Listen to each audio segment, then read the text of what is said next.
Hey, what's up guys, it's Darius, and this is Nexus 6P 5 months after its release. This is Google's newest flagship, the successor to the Nexus 6. The P in 6P actually stands for premium, and that's a really accurate way of describing this phone, but I'll get to that in a second. This time it is made by Huawei, and it was released alongside the smaller and less expensive Nexus 5X. You could check out my review of that, linked below. Design-wise, quite a lot has changed from its predecessor. It luckily isn't as big anymore, and the materials have also changed. It is now completely made from aluminium with a matte finish, and it feels surprisingly premium and has a nice cool to the touch feel. The in-hand feels good and very solid, but it is a little slippery due to the material and its size, so I picked up a D-brand skin. Link is down below if you also want to pick one up for yourself. I'm not a huge fan of the design. I mean, it's okay, but it's not the best. And by the way, it also comes in a couple of different colors. One thing that I really don't like is the camera hump. When it was first announced, I really hated it, but in person it isn't as bad, but I definitely don't like it. The good thing about the hump being so wide is that it doesn't rock on a table like with other phones with camera humps. It is also made from glass and it apparently breaks easily, so I also covered it up with a D-brand skin. Below the camera hump, there's a fingerprint scanner, which Google calls Nexus Imprint. It is placed exactly where my index finger rests, and placed not too high as I feared, so that's great. Like the one on the Nexus 5X, it is super fast and also very reliable. I very rarely need more than 2 tries ever. The buttons are also tactile and very nicely placed, and the textured power button is, even for me with my relatively small hands, easily accessible with one hand. The rest is fairly simple. The headphone jack is on the top, the Type-C port is on the bottom, and the SIM slot on the left. No IR blaster, removable battery, or microSD card slot.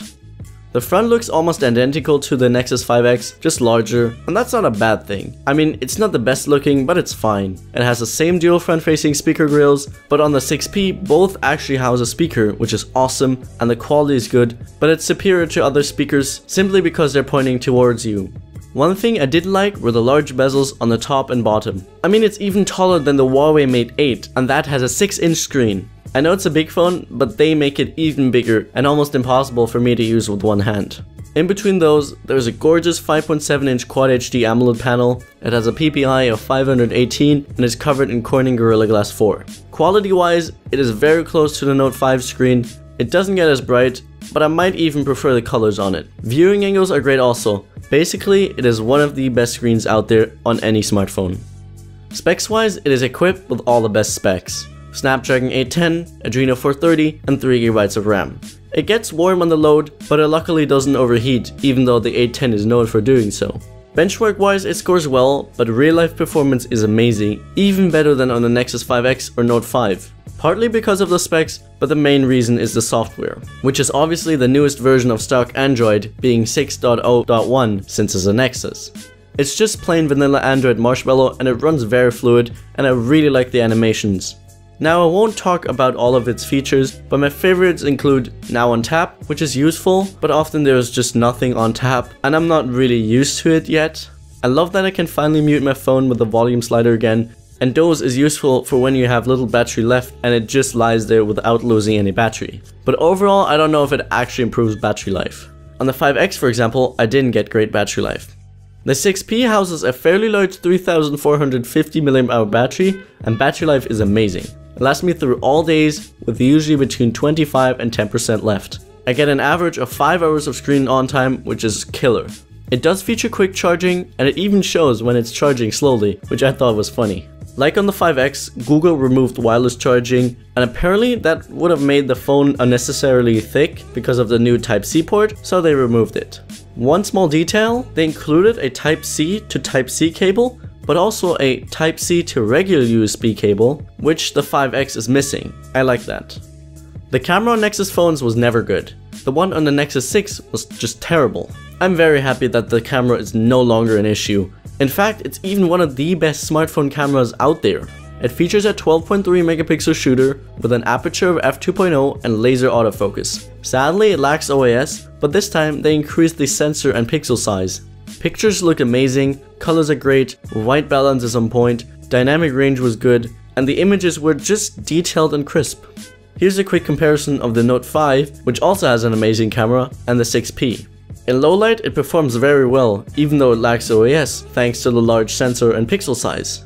The app is very simple, and there's even a camera shortcut by double pressing the power button. The focus and shutter are super quick, and HDR Plus works very well, especially in low light, but it requires some processing and the shutter is also a little slower.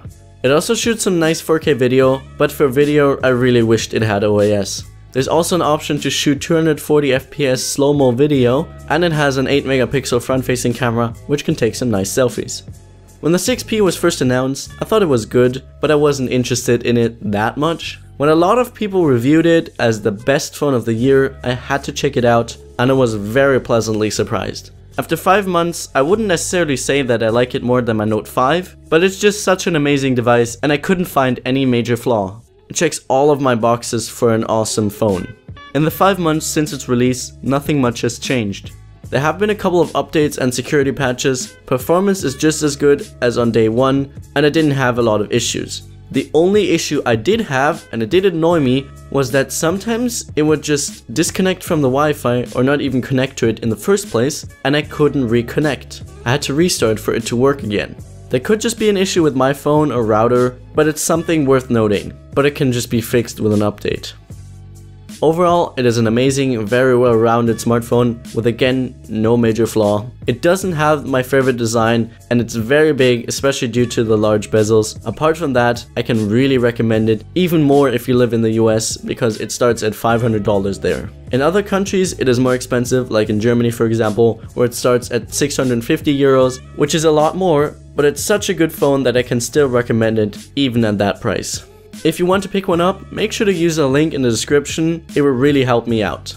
Also, if the 6P is too expensive for you, you can also check out the Nexus 5X, my review of that is also linked below.